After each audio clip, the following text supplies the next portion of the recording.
Good morning, and thank you for joining us again this morning as we continue to share the latest information on the storms that caused significant damage this week and the ways that our city, our community is coming together to support our neighbors. I had the opportunity yesterday afternoon and again this morning to further tour the damage on the south side, and as many of you are aware, pretty devastating for families and our neighbors on the south side, business owners. I remain humbled by the power of Mother Nature, and I will continue to feel incredibly grateful that no one was seriously injured in our city, nothing short of miraculous. But our families, our business owners are still in a phase of recovery and cleanup. Many of our partners are working hard to help take care of those that aren't able to stay at home, and looking forward to continued partnership and cleanup. We know that a community that has come together to lend a helping hand in the past can do it again, and that's what is all about our muscle memory here in Columbus, is that when storms and crises and tragedies happen, we're stronger together. And that's what is so important for us to continue to ask folks to step up. We've seen countless acts of kindness and support, neighbors stepping up to help clean up tree limbs along their street, friends offering a place to stay while families wait for their power to be restored, of line workers taking shifts around the clock to get service back up and running, and of individuals donating to the Mid-Ohio Food Collective and the Red Cross and other agencies that are answering the call to serve. I'm grateful to each and every individual community agency that has come together to help us respond to this storm and wrap our arms around those who are hurting. This morning we have approximately 30,000 households still without power, primarily on the northwest and southeast sides of town, and scores more continue to clean up the damage caused by the storm. I want our neighbors to know today that we remain here to help, and we will be here for the long haul. Whether you're a senior without power in need of a safe and welcoming place to beat the heat, an expectant parent trying to stay healthy for yourself and your child, an individual who relies on medication that has spoiled or equipment that was damaged, or a family trying to put food on the table after losing the contents of your fridge and freezer. Once again, I brought leaders from across the community together to share the latest information and resources available. Before I turn things over to them, I want to provide a few updates. First, the shelter operated by the Red Cross at Scioto Southland Recreation Center continues to support individuals who were displaced by the storm and those who are medically vulnerable. We still have room for anyone who needs a place to stay on account of the storm damage. Next, while power service is continuously coming back online, we still have traffic lights that are out throughout the city. Please remember that if a traffic light is out, to treat it as a four-way stop. Let's not add to the storm damage by causing accidents on our roadways. Columbus's drinking water is safe and our water system is operating normally. As Director Tong will share shortly, it is safe to drink and to mix baby formula with city tap water.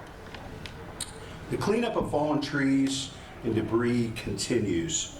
If you have a city tree that has fallen on your property, or if a tree is blocking a public street, please call it in to 311 so the city may clear it as quickly as possible.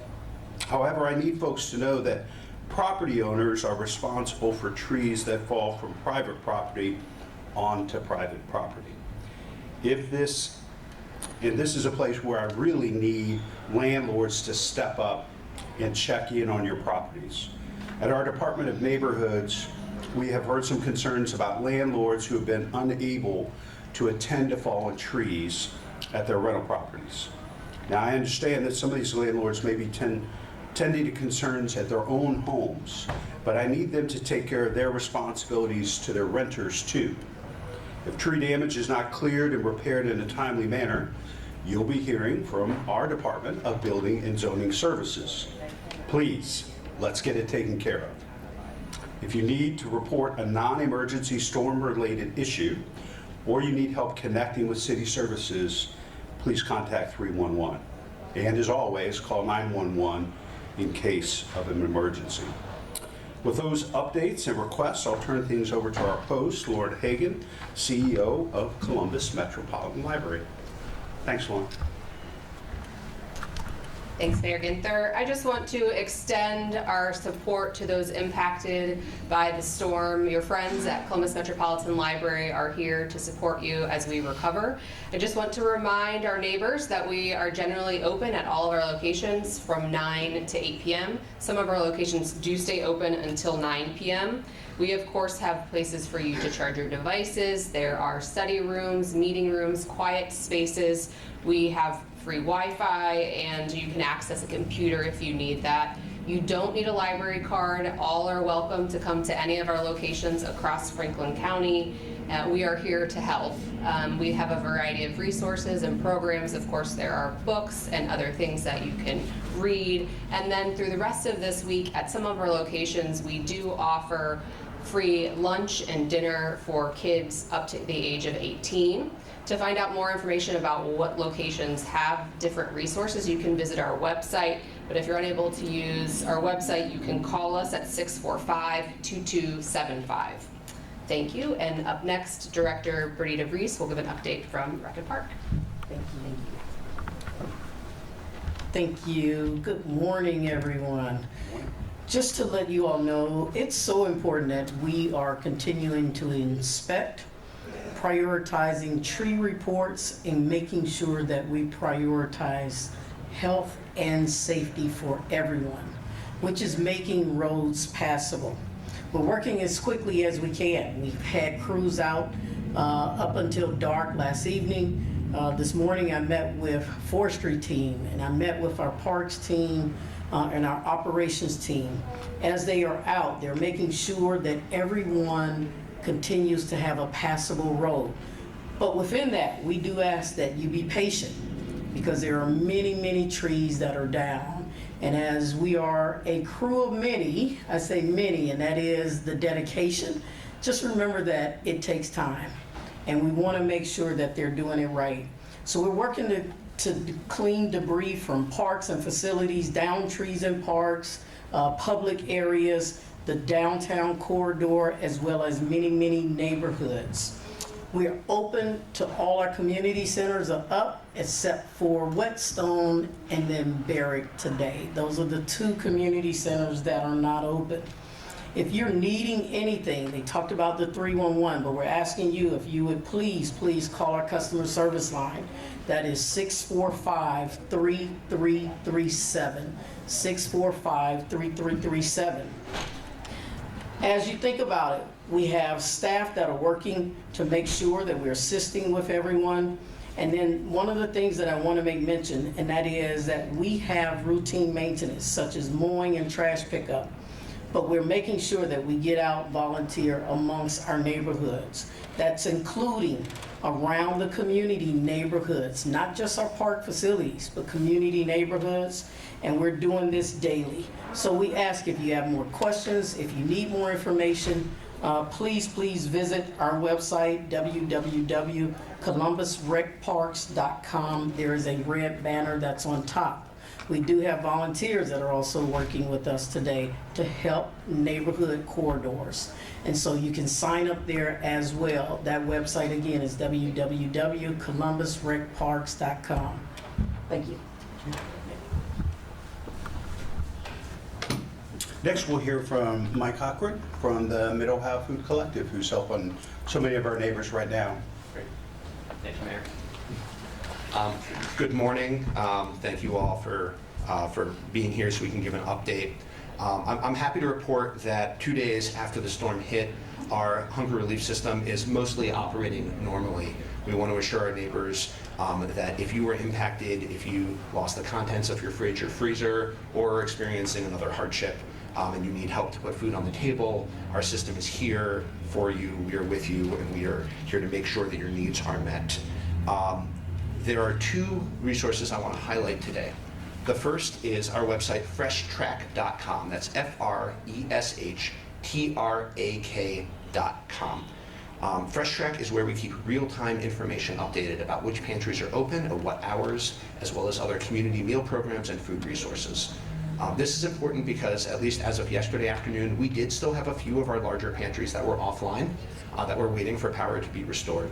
We want to make sure that people know where they can access food, make sure that information is as up to date as possible. And FreshTrack, FRESHTRAK.com, is the place to find that. It also reflects the resourcefulness of our network. A few of those pantries who have lost power, Mid-Ohio Food Collective has actually been working to help make sure that their food does not spoil, that we can do what best we can to store that product so that when their power comes back on, they're able to serve their communities as quickly as possible. Again, so this just shows the resilience of this community and, of course, the resilience of our partner network, who showed time and time again that they're here to serve. The other thing to highlight is if you and your family receive SNAP benefits, there is a process to replace the lost SNAP benefits in the event of an extended power outage, where up to the amount of your monthly benefit, if you receive SNAP food and you had to dispose of it, you can work through the County Department of Job and Family Services to seek a replacement of those funds. For more information on that, you can go to Mid-Ohio Food Collective's website, to our social media pages, but also Franklin County Job and Family Services is a great resource for that. We just want to highlight one more time that food is essential for all of our neighbors, and we know that this week's events have put several families, tens of thousands, under strain in trying to figure out how to just deal day to day. And we are here through this event and through every event that families experience to make sure that no one in our community should go hungry. So Mayor, thank you for your ongoing support, and we'll be here through this recovery and, of course, ongoing to make sure our family has the help that they need. And next we'll bring up Danielle Tong from Celebrate One.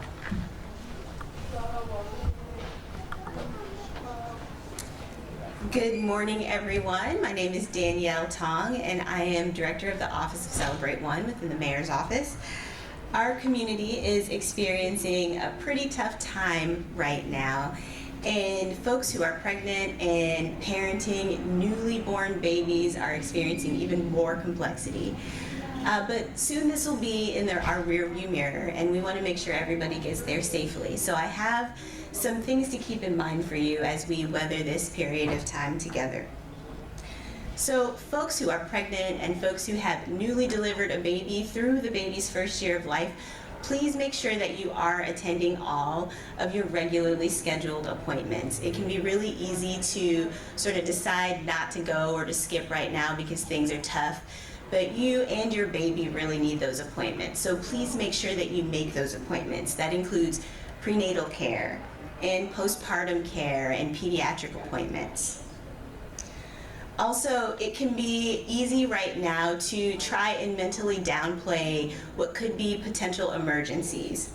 So if you are a pregnant person and you're experiencing heavy bleeding or decreased fetal movement or high fevers, severe headaches, consistent contractions or difficulty breathing, those are medical emergencies.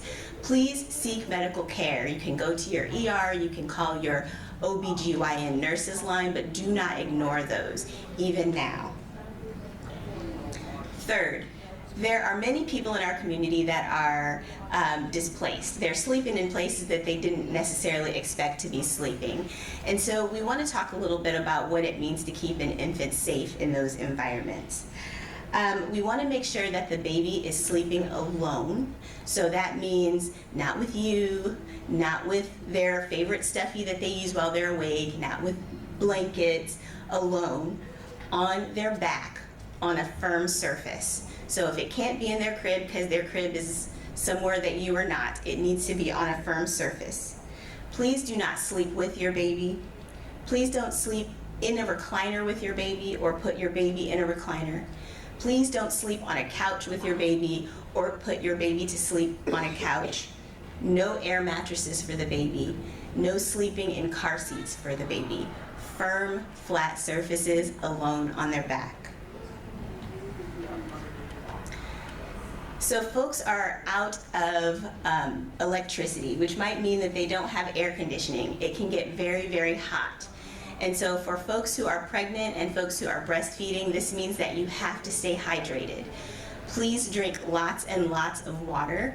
That will help stave off the symptoms and issues around dehydration in pregnancy, and it will help keep milk supplies strong in breastfeeding. The tap water is safe, as you heard our mayor say earlier, so please do drink it. That also means that you can mix that tap water with formula and feed it to babies, so don't let that be of any concern either. And finally, Celebrate One is here for you. I know I've asked a lot of families at this time. It's tough. We're going through so much, and I've just asked you to do more. And if you think that that's hard and you need additional help, you need more support, Celebrate One is here for you. We are open, we are operational, and we're ready to serve. You can reach us at our website, www.celebrateone.org. There's a Need a Referral button right on the top of the page there. You can also give us a call at 614-570-3592. You can also reach us through 311 as well. We're here and ready for you. And with that, I know we're going to recover as a community and we'll be stronger for it. Back to you, Mayor.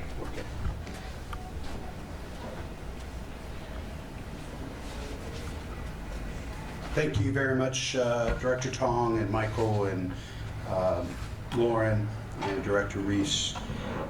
You know, I want to thank everybody who's joined us here today.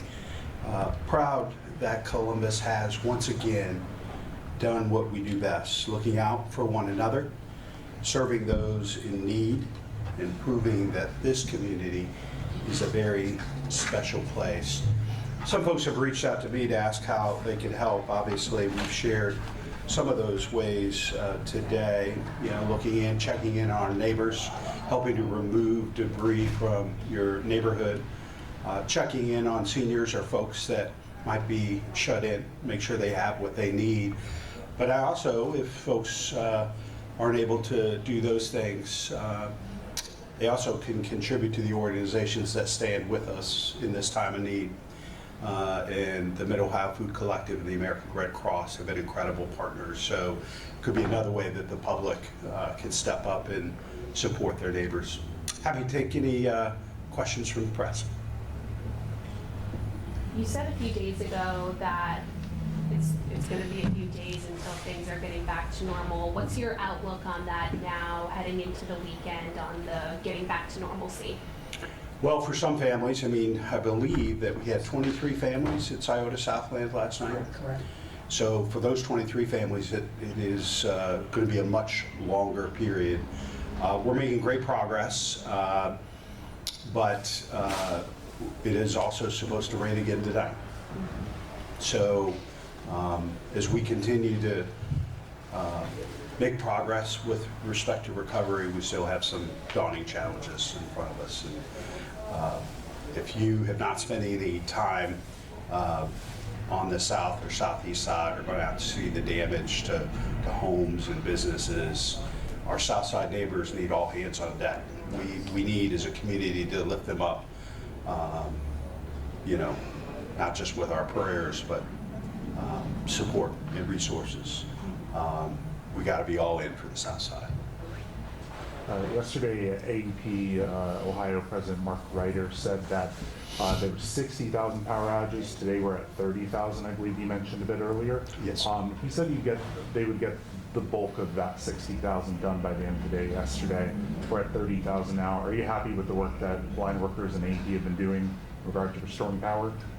I think we're making progress. Obviously, I want power restored as quickly as possible. All those crews have been more spread out throughout the entire city. Now that we're down to those 30,000 households in the primarily northwest and southeast, I think we'll make more progress faster because we devote all the resources to those 30,000 households. But any specific questions for AEP and power restoration, you probably should go to Mark. And do we have a specific number of people still without water in Columbus? Because I know near Hayman and Parsons, those streets right there are still without water. So I know they're having some trouble getting the water back onto there. Director Ethick, you would speak to that?